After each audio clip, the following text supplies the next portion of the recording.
Hi, ഇന്ന് നമ്മളിവിടെ ഉണ്ടാക്കാൻ പോകുന്നത് ലഞ്ചിനും ബ്രേക്ക്ഫാസ്റ്റിനൊക്കെ ഉണ്ടാക്കാൻ പറ്റിയ അടിപൊളി ടേസ്റ്റി ഈസി ചിക്കൻ കറി കേട്ടോ. ഇത് ഉണ്ടാക്കാൻ അധികം സാധനങ്ങളും വേണ്ട, സമയവും വേണ്ട, എളുപ്പത്തിൽ ഉണ്ടാക്കാൻ പറ്റുന്ന ചിക്കൻ കറി കേട്ടോ. അപ്പോൾ നമുക്ക് വീഡിയോക്ക് പോയാലോ? അപ്പോൾ അതിനാവശ്യമായ സാധനമാണ് വൃത്തിയാക്കി വെച്ച ചിക്കൻ. നിങ്ങൾക്ക് ഇഷ്ടമുണ്ടെങ്കിൽ അതിൽ ഉരുളങ്കിഴങ്ങ് ഇടാം, ഞാൻ ഇടുന്നുണ്ട് കേട്ടോ. നിങ്ങൾക്ക് വേണമെങ്കിൽ ഇടാം.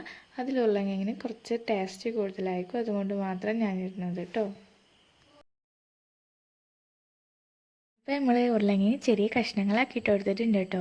പിന്നെ നമുക്ക് വേറെ മസാല ചേർക്കൊണ്ട് കുറച്ച് മാത്രം മസാല നമ്മൾ ഇറച്ചിയിൽ ചേർത്താൽ മതി. അതുകൊണ്ട് കുറച്ച് ഉപ്പും മല്ലിപ്പൊടിയും മഞ്ഞൾപ്പൊടിയും ചിക്കൻ മസാലയും മുളക് പൊടിയും കുരുമുളക് പൊടിയും 2 അടപ്പ് സുറുക്കിയും ഒഴിച്ച് നല്ലോണം മിക്സാക്കുക. നിങ്ങൾക്ക് സുറുക്കൻ്റെ പകരം തൈരോ അല്ലെങ്കിൽ നാരങ്ങ നീരായിരിക്കും കൂടുതൽ ബെറ്റർ. അത് നല്ല മിക്സ് ചെയ്ത് കൊടുത്തിട്ട് കുറച്ച് നേരം അത് റെസ്റ്റ് ചെയ്യാൻ വെക്കുക.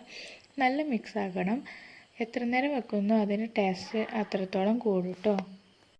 അപ്പം നമ്മൾ നല്ല രീതിയിൽ മിക്സ് ചെയ്ത് അതിനെ റെസ്റ്റ് ചെയ്യാൻ വെച്ചിട്ടുണ്ട്. മിക്സിയുടെ ജാറെടുത്ത് അതിലേക്ക് ചെറിയ ഉള്ളി, വെളുത്തുള്ളി, ചെറിയ പൊട്ട് തക്കാളി ഇട്ട് കൊടുക്കുക. വലിയ തക്കാളി ആണെങ്കിൽ അതിൻ്റെ പകുതിയും, ചെറിയ തക്കാളി ആണെങ്കിൽ അത് മുഴുവനായും ഇട്ട് കൊടുക്കേണ്ടതാണ്. ഇനി അതിലേക്കുള്ള ആവശ്യമായ പൊടികൾ എന്ന് പറയുന്നത് മല്ലിപ്പൊടിയും മുളക് പൊടിയും മഞ്ഞൾപ്പൊടിയും ചിക്കൻ മസാലയും നല്ല രീതിയിൽ ചൂടാക്കി ആറിയതിന് ശേഷം മിക്സിയുടെ ജാറിലേക്ക് ഇട്ട് കൊടുക്കാവുന്നതാണ് കേട്ടോ. അതിലേക്ക് ആവശ്യമായ മല്ലിച്ചപ്പ്, നിങ്ങൾക്ക് മല്ലിച്ചപ്പിൻ്റെ ഫ്ലേവർ ഇഷ്ടമുണ്ടെങ്കിൽ മാത്രം ചേർത്ത് കൊടുത്താൽ മതി. പിന്നെ നല്ല രീതിയിൽ മിക്സായി വരുന്നതിന് വേണ്ടി കുറച്ച് സൺഫ്ലവർ ഓയിൽ, അങ്ങനെ ഏതെങ്കിലും ഓയിൽ ഒഴിച്ചു കൊടുക്കാം. എന്നിട്ട് അത് നല്ല രീതിയിൽ നമ്മൾ മിക്സ് ആക്കിയെടുത്തിട്ടുണ്ട്, പേസ്റ്റ് രൂപത്തിൽ വന്നിട്ടുണ്ട്. നമ്മളൊരു പാൻ വെച്ചെടുത്ത് അതിലേക്ക് കുറച്ച് എണ്ണ ഒഴിച്ച് കൊടുക്കുക കേട്ടോ. എന്നിട്ട് നമ്മൾ നേരത്തെ മിക്സ് ചെയ്ത് വെച്ചിരുന്ന ചിക്കനും ഉരുളക്കിഴങ്ങും ഉള്ള മസാല അതിലേക്ക് ഇട്ട് കൊടുക്കുക. എന്നിട്ട് അടച്ച് വെച്ച് കുറച്ച് നേരം വേവിക്കുക. ഇപ്പോൾ ചിക്കനിൽ നിന്നും വന്ന വെള്ളമാണ് നമ്മളിതിൽ കാണുന്നത്. ഇനി നമുക്ക് അതിലേക്ക് നേരത്തെ ഉണ്ടാക്കിയ മസാല ചേർത്ത് കൊടുക്കാവുന്നതാട്ടോ. എന്നിട്ട് ആ മിക്സിയുടെ ജാറിൽ കുറച്ച് വെള്ളമാക്കി അതുകൂടി ഒഴിച്ച് കൊടുക്കുക. നമ്മൾ ഇറച്ചി മുങ്ങി കിടക്കുന്ന രീതിയിൽ ഒഴിച്ച് കൊടുക്കാവുന്നതാണ്. അപ്പോൾ കൂടുതൽ വേവ് കിട്ടും ചെയ്യും, നല്ല മസാലയൊക്കെ അതിൽ പിടിക്കുകയും ചെയ്യും കേട്ടോ. നല്ല രീതിയിൽ അടച്ച് വെച്ച് ലോ ഫ്ലെയിമിലിട്ട് കുറച്ച് നേരം വേവിക്കേണ്ടതാണ്.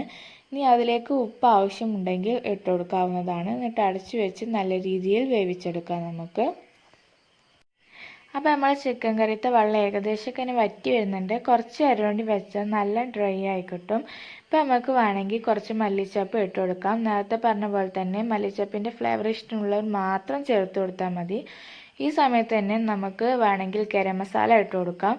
ഈ സമയം നമുക്ക് ആവശ്യമായ കുരുമുളക് പൊടി ആണെങ്കിൽ ഇട്ട് കൊടുക്കാം കേട്ടോ. നമ്മൾ മസാല ചേർത്തു എരി ഇഷ്ടപ്പെട്ടു മാത്രം കുരുമുളക് പൊടി ഇട്ട് കൊടുത്താൽ മതി കേട്ടോ.